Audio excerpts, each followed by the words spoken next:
Good evening, everyone. For those of you who don't know me, my name is Isaac Kimenair, and I'm so honored to be here with you today to honor a true man of God. A man, of all of the men that exist, is definitely one of them. But no, in all seriousness, we are here to celebrate 10 years of ministry for my amazing pastor, Tyler Drost.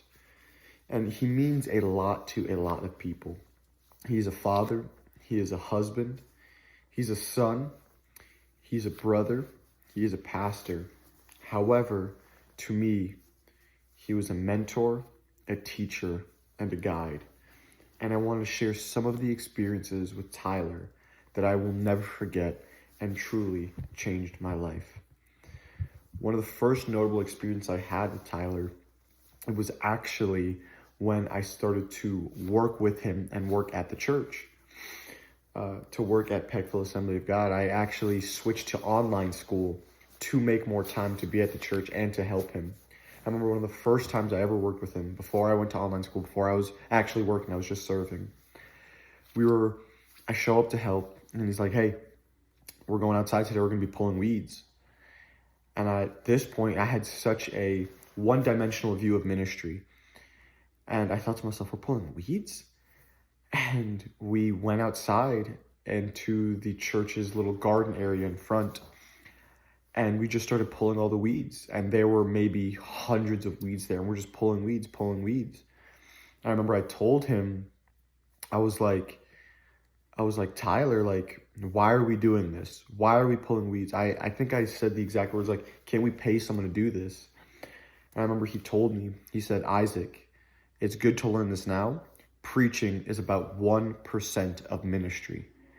And I will never forget that preaching, and it's something that I teach to other people who are first getting into ministry, that ministry is only 1% of ministry. The preaching aspect, and it's also one of the easiest points. I remember he told me, he was like, "Isaac, if we're not going to do this, who else is?" And we spent the next 4 or 5 hours just out there weeding to make it look good, so when people come on a Sunday, they don't see a flower bed full of weeds. And that lesson, that day, truthfully laid the foundation of how I see and experience ministry. It really taught me what working in ministry is like, and the hard work and the dedication necessary, and not just doing it to be on a stage with a mic, but to serve. And that's what ministry is to serve. I remember one of the greatest experiences I had with him, I'll never forget. I just came back from a youth trip, and it was a Sunday, and I remember I was wearing a suit jacket, and the service was over, and I remember he was on the right side of the sanctuary, and I was by the sound booth, and I see him, he calls me over. And so I run over, he's in the middle of a conversation with someone, so I'm a few steps back between them, because I don't want to encroach on his conversation. And in the middle of the guy talking, he looks me dead in the eye, and he's like, "You're coming to West Virginia with me this week."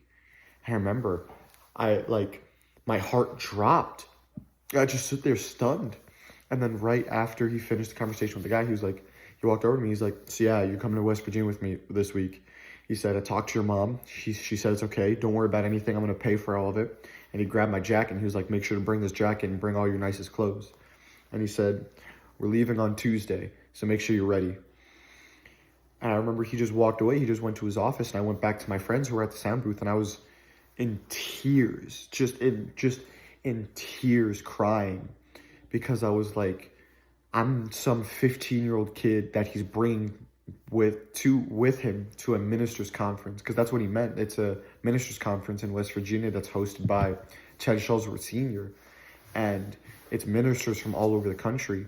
And I'm some 15-year-old kid going and meeting all of these great men of God, people like Bishop Rick Thomas, Ted Shulsworth Jr., Ted Shulsworth Sr., Pastor Cody Spencer and his father and his brother, and some other, Pastor Brian Wright, a lot of different ministers, being able to sit down and have meals with them, to learn from them. Some of them actually blessed me while I was there.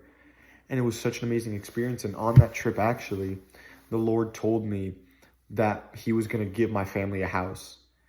He had told me when, and when my family bought a house, it was actually confirmed on that date. It was the same date that the Lord told me while I was in West Virginia. And that experience just gave me so many connections, and it was just such an amazing time to just be able to spend time with my mentor and his brother and his father. And I will never forget it. Specifically the moment when he told me, because I remember being in such tears. It was so vivid. But with Tyler, as many of you know, it's not always sunshine and rainbows. It's not always fun and pretty stuff.